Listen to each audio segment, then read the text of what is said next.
KP ari tekkinde posuji mon onon yidbe moftude e hutrade kopreji mon cadele mon ngasi halabi cerra ya Play Store walla Google Play mbada télécharger KP keba application ma posma tekka kopreje pofta KP ngande ko kanyum buri webde do e nder leydi Sénégal to banginel dugol kalis hay mbudo ay yobata tirade kalis hay mbudo ay yobata mbele KP ko don haadi mbien ala so tawi ko otoma jogida a ari e station ngaji EDK a sodi gasoil do ponoda yobdi ujunere kala ko temedde jeena mbudu jobata walla nadda koy boutikaji amen low press kala ko codda jobirda KP ene jogi ko ustantuma to bangi nganyari posma walla ko jollof chicken codda fof ina jogi ko ina ustonoma KP ina tawe e nder réseau ji mum din station ngaji EDK gonde nder jokli Sénégal kala e kubal wat télécharger KP njeya horema njeya jawdima mbemna ngurdamma.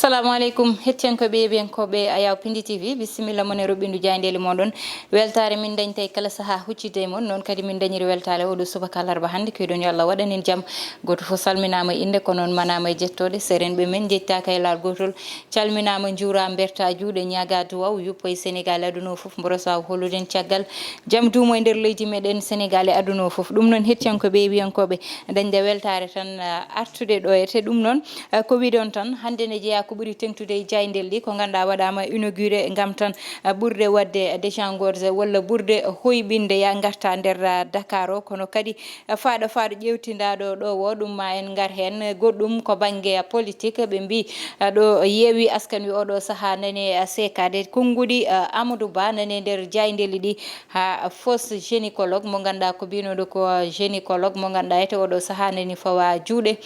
nani juuɗe lawol ma en gar hen joni wonta sallahu lamɗo jaɓi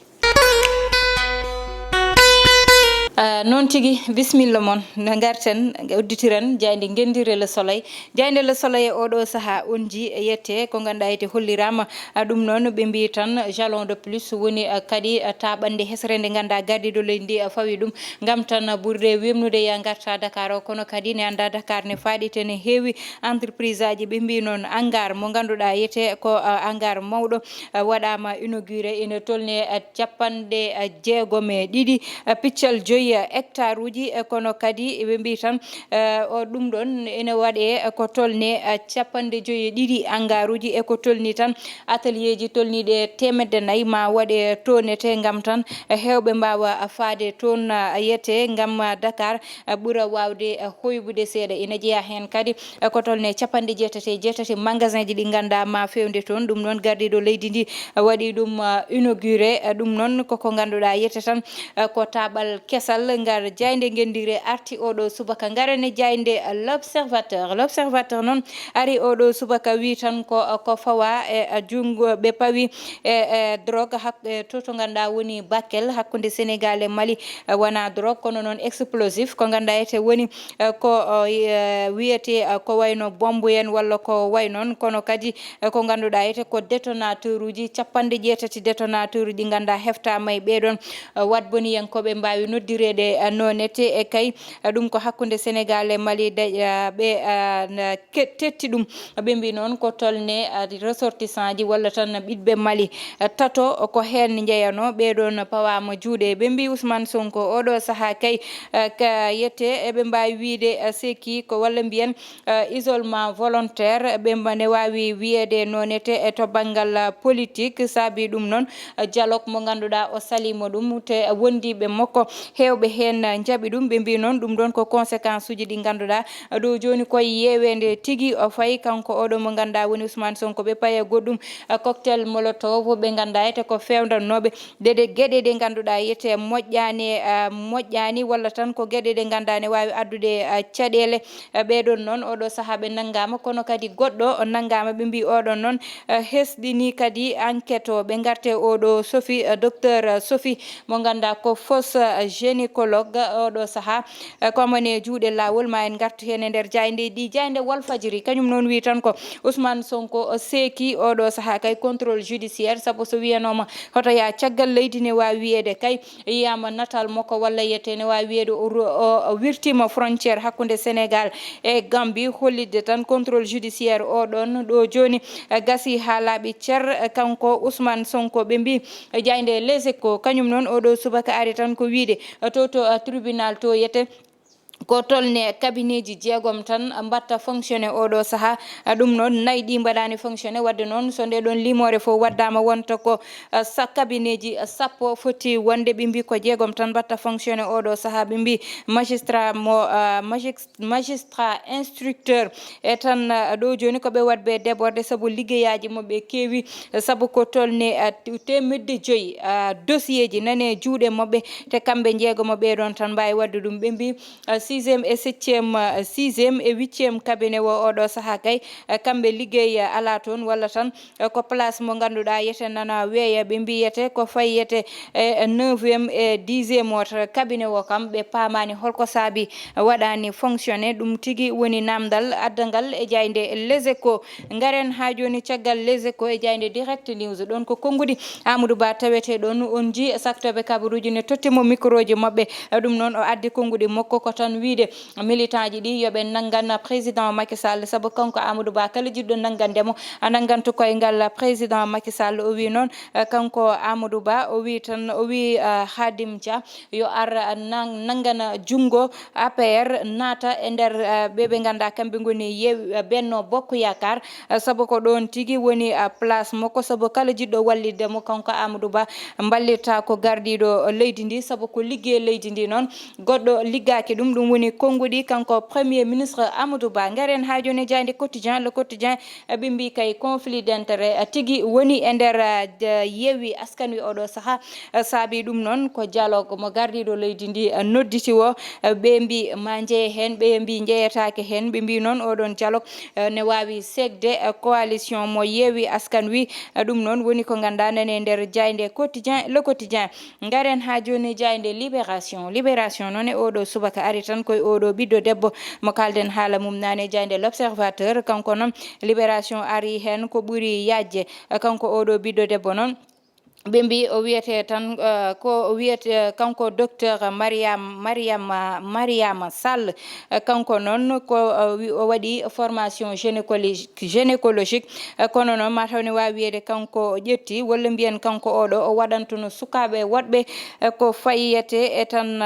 formation walla tan wiide ne jangguinaɓe banggal gynécologique kanko oɗon ɓiɗɗo debbo ɓe mbi yete kay oɗo saaha consultation ji ina watteno e oɗon clinique kanko Sophie Gaye noon wiyeteno docteur Sophie Gaye o ɓe mbi o yoɓeteno tan ko tolni e ujunnaje 12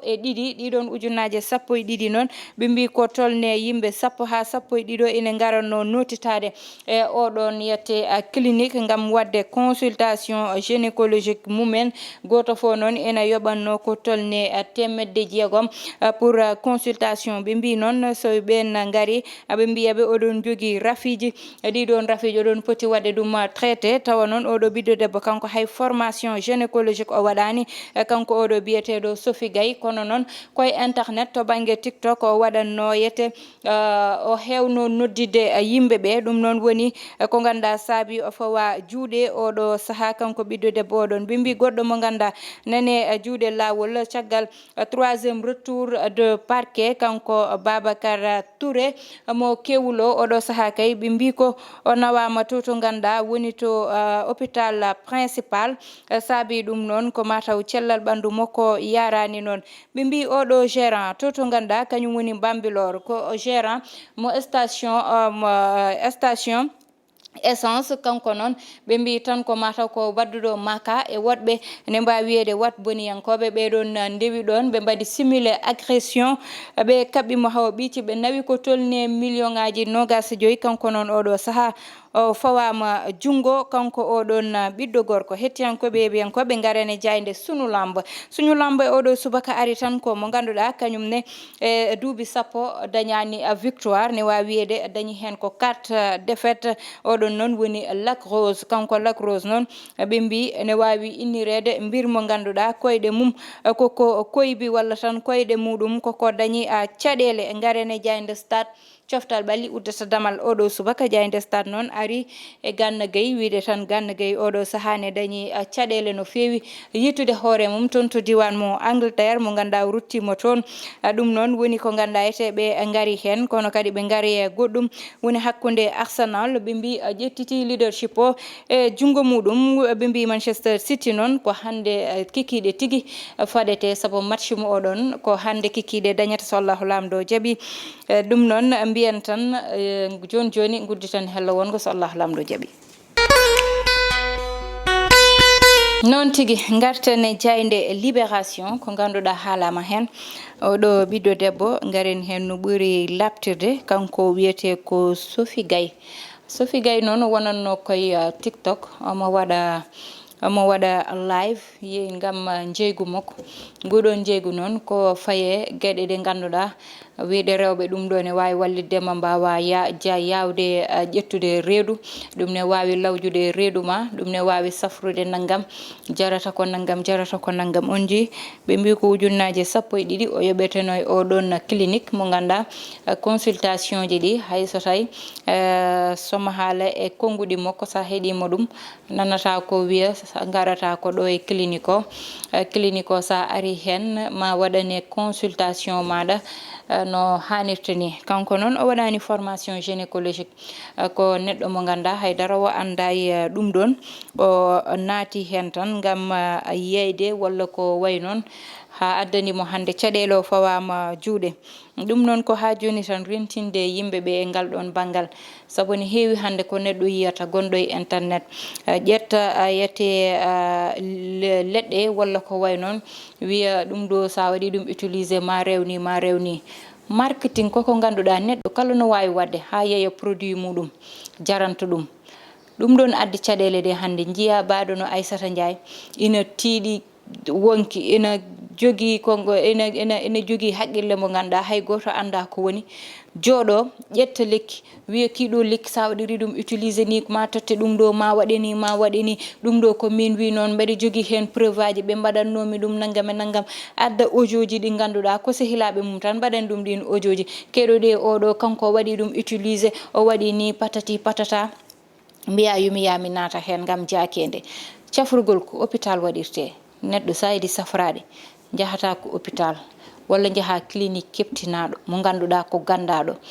jaaha toon analyse uji ma mbaɗa jiiya docteur wanma consulté haalanma ko haalantuma ko so windanima lekki hay sa yari ɗum ina addanma probléme a ƴewtidima sa yari lekki kiɗo hoorema musat walla sa yari lekki kiɗo a tutat walla sa yari lekki kiɗo wonno waɗanma ko ɗoygol tottatma walla goɗɗum rutto hay docteur ma bindannoɗoma lekki ki mbiyamo kiɗo lekki ɗe kala nde jarmi ɗum ko ɗeɗo caɗele addantami docteur o ne andi ko wiyanma kañum ma wiye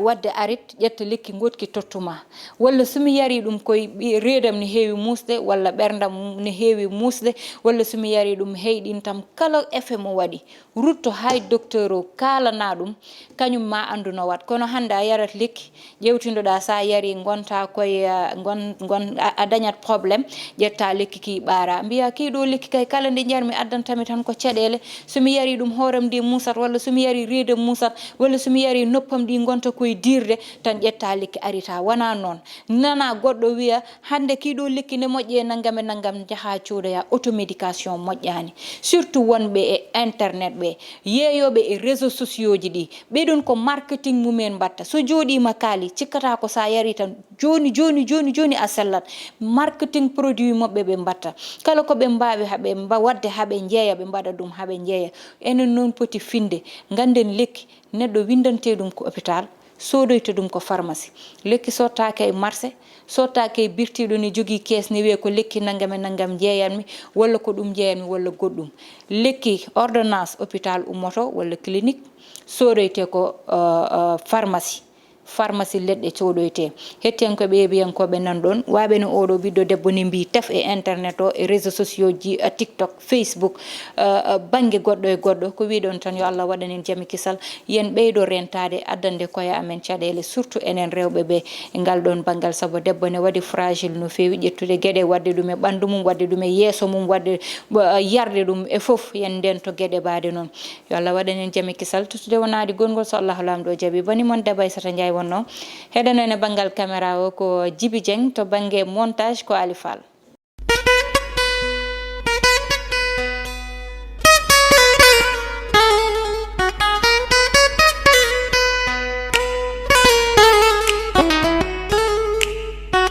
KP ari tekkinde posuji mon onon yidɓe moftude e hutorade kopreji mon caɗele mon gasi ha laaɓi ceerra ya Play Store walla Google Play mbaɗa téléchargé KP keɓa application ma posma tekka kopreje pofta KP gande ko kañum ɓuuri webde ɗo e nder leydi Sénégal to banggue neldugol kalis hay mbuɗo a yoɓata tirade kalis hay mbuɗo a yoɓata beele KP ko ɗon haadi mbiyen ala so tawi ko auto ma joguiɗa a ari e station ngaji EDK a soodi gasoil ɗo ponnoɗa yobde ujunere kala ko temedde jeenayi mbuɗu joɓata walla natɗa koye boutikaji amen low press kala ko coɗɗa joɓirɗa KP ene jogui ko ustantoma to banggue gagnari posma walla ko jolof chicken coɗɗa foof ina jogui ko ene ustonoma KP ina tawe e nder réseau ji mum ɗin station ngaji EDK gonɗi e nder jokli Sénégal kala e kuuɓal wat téléchargé KP jeeya hoorema jeeya jawdi ma mbemna gurdam ma.